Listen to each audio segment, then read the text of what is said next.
10 inch முறுக்கு மந்த்ரா கடலை எண்ணெயில நானே பண்ணுது. ஒரு சேலஞ்ச். உங்களால இந்த மாதிரி முறுக்கு செய்ய முடியுமா? மந்த்ரா கடலை எண்ணெயில முறுக்கு செஞ்சு பாருங்க. ஓகே?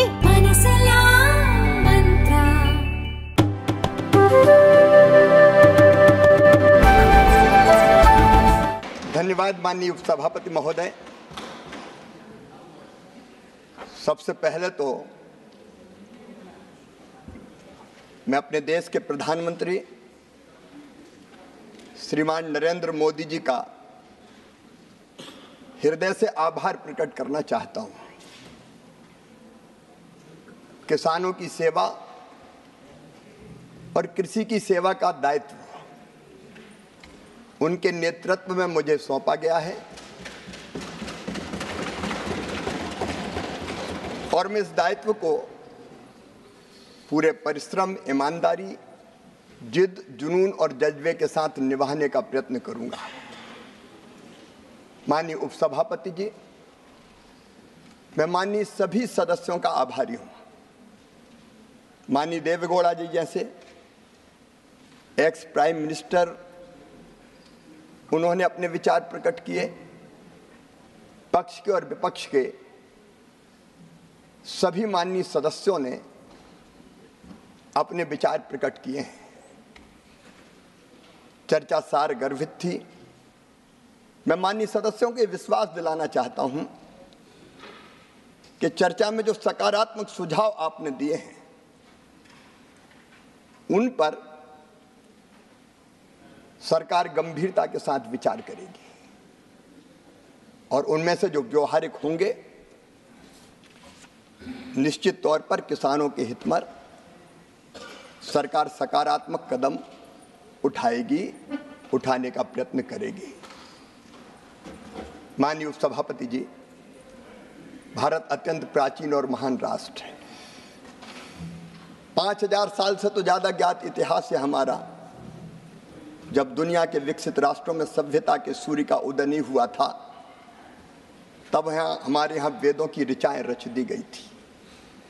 हमारे यहाँ ऋषियों ने कहा एकम सद विप्रा बहुधा वदंती। सत्य एक है, विद्वान उसको अलग अलग तरीकों से कहते हैं। इस चर्चा को मैंने इसी रूप में लिया है कि लक्ष्य एक है, किसानों का कल्याण।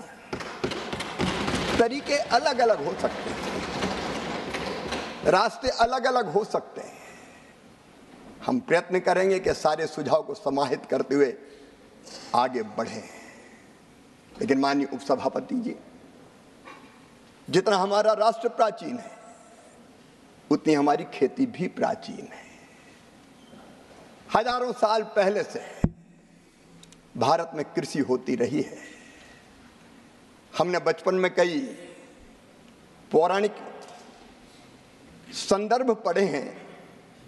जब ऋषि भी बच्चों को शिक्षा देते थे गुरुकुल में, तब भी उनके पास खेती होती थी और हमारे उस समय के बच्चे सीखते भी थे, पढ़ते भी थे और करते भी थे।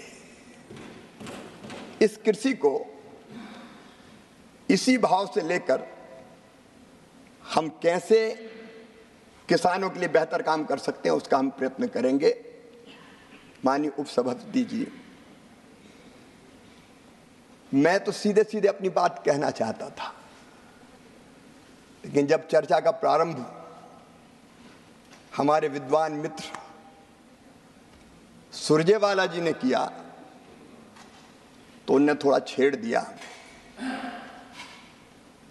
माननीय उपसभापति जी, हम किसी को छेड़ते नहीं है, लेकिन अगर कोई छेड़ दे तो फिर छोड़ते भी नहीं। इसलिए मैं वहीं से आरंभ करना चाहता हूं। बेहतर होता वो आज यहां उपस्थित होते। माननीय उपसभापति जी, उनको याद भी आए तो शकुनी याद आए। शकुनी, चौपड़, चक्रव्यूह और इन सारे शब्दों का संबंध है अधर्म से। जाकी रही भावना जैसी, प्रभु मूरत देखी सुनत ऐसी। शकुनी मतलब छल, धोखे और कपट के प्रतीक थे। चौपड़ में तो धोखे से ही हराया गया था। और चक्रव्यूह मतलब फेरवार नहीं, घेर के मारना। अब कांग्रेस को क्यों चक्रव्यूह, सकनी, चौपड़ ये याद आते हैं? माननीय उपसभापति जी, जब महाभारत काल में हम जाते हैं तो हमें तो भगवान श्री कृष्ण याद आते हैं। यदा यदा ही धर्मस्य ग्लानिर्भवति भारता अभ्युत्थानम धर्मस्य तदात्मानं सृजाम्यहम् परित्राणाय साधूनां विनाशाय च दुष्कृताम धर्म संस्थापनार्थाय संभवामि युगे युगे। हमको तो कन्हैया याद आते हैं। जब जब धर्म की हानि होगी, अधर्म बढ़ेगा, पाप बढ़ेगा, अत्याचार अनाचार बढ़ेगा, तब तब धर्म की रक्षा और अधर्म के नाश के लिए मैं बार बार आऊंगा, ये भगवान श्री कृष्ण ने कहा था। लेकिन अनीति और अधर्म किसने किया? ठगी किसने की? माननीय उपसभापति जी, कांग्रेस के डीएनए में ही किसान विरोध है, मैं ये कहना चाहता हूं।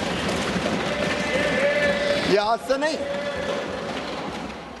नहीं, प्रारंभ से ही कांग्रेस की प्राथमिकताएं गलत रही है। हमारे प्रथम प्रधानमंत्री स्वर्गीय पंडित जवाहरलाल नेहरू जी, मैं उनका आदर करता हूं,